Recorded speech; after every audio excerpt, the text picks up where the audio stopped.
Otter Wax is a leather waterproofer made from natural beeswax, lanolin, and plant-based oils. It can be a great and easy way to care for leather, so we're going to check out the manufacturer, the product itself and the ingredients, and then we're going to walk step by step through an application so you can see for yourself exactly if it's something that would work for your project.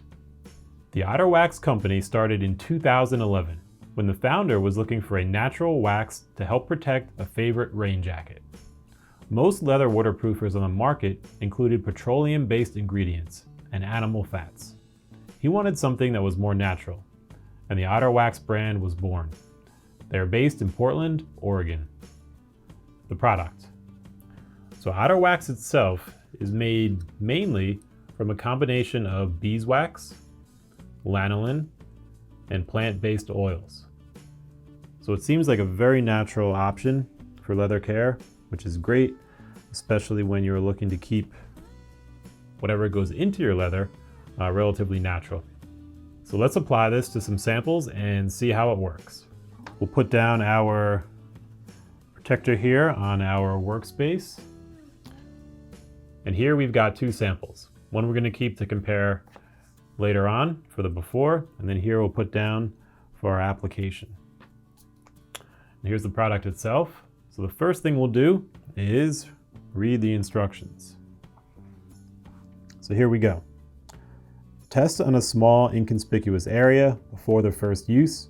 It's a great idea. Press a dry cloth into the center of the wax and swirl to help soften and achieve a paste-like consistency. Apply to leather using a smooth circular motions. Allow leather to dry for 24 to 48 hours before using. Leather will darken and begin to lighten as it dries. All right, that seems easy enough. So what we'll do is we'll open this up. And here's the formula there. So to apply, we're going to use a cotton cloth. This is going to be helpful because it's soft. It's not going to scratch the leather as we apply it. And it's also going to be relatively lint-free and not leave anything much behind. Another option that you could use is a cosmetic sponge. These are small foam sponges and they'll pick up on the Otter Wax, and it'll also be easy and gentle to apply to your leather. But since they recommend a cloth, let's go with that for now and see how it works. So now we'll kind of come in here and we'll build up a little bit of a kind of lather, as it mentions, to kind of soften that up and start to build up a little bit. And you can even see as we're doing that, you could see it's starting to kind of liquefy a little bit where we're kind of rubbing on that in there.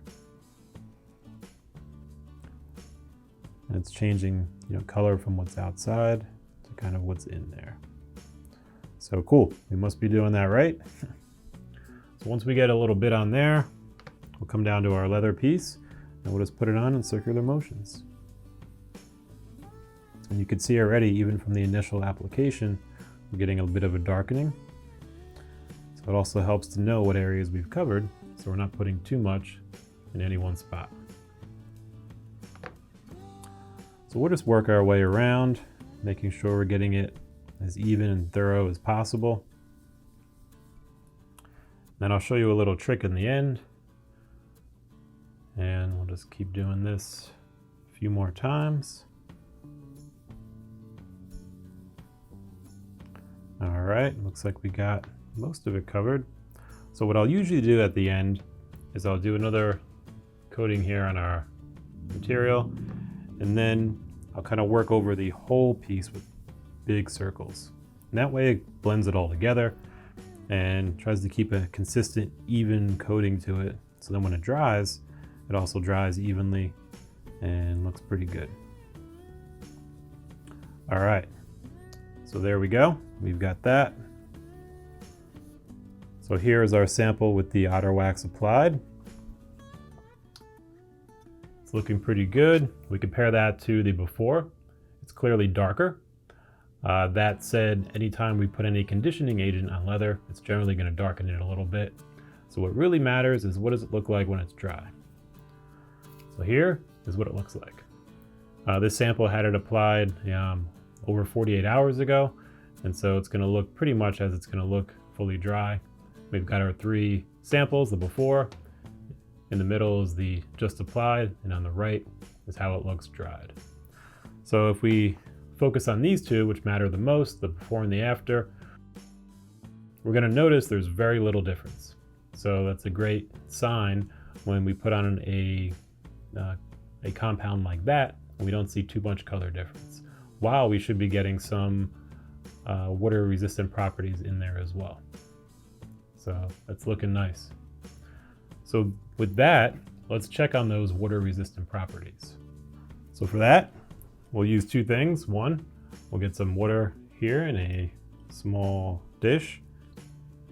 Here's another sample, and I'll show you that an unprotected piece of leather, especially like vegetable tanned, here's what's going to happen when we put some water on it. And you'll notice that it absorbs pretty quickly all the way on the surface. And if we give that another minute or so, it'll probably be very, very absorbed. So let's compare that to even our very fresh sample of the Otter Wax and see how that works. And look at that. Basically beading up and sitting there. I bet if I tap this down, it'll drip right off. There we go. So even on the on-dried wax, we're already getting water resistant properties. And if we let that dry, then it should be even better. So overall, pretty easy to apply. And that is the Otter Wax. And there you have it. Until next time.